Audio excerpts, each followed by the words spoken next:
ব্রাহ্মণবাড়িয়ার বড় হুজুরের রক্ত যেই জমিনে, ইমানদার ওলামাদের জমিনে, অতএব আজকে ব্রাহ্মণবাড়িয়ার জমিন থেকে কিশোরগঞ্জের ওই চূড়ান্ত বেয়াদব ফজলুর রহমানকে স্পষ্ট করে বললাম, তোর মতো বেয়াদব গত 100 বছরে বাংলাদেশে জন্মায় নাই।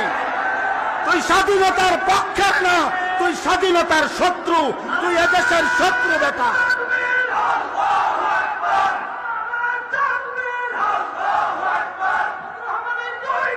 জুতা মারো তালে তালে।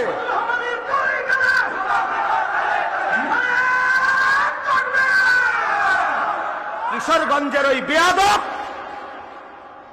গত 60 বছরে তোর মতো বেয়াদবের মতো কথা বাংলাদেশে কোন নাস্তিক মুরতাদ, কোন স্বঘোষিত মুরতাদ এত বড় কথা বলে নাই। এদেশের মা বোনদেরকে বলছে যে আপনারা আলেমের সন্তান পেটে নিবেন না।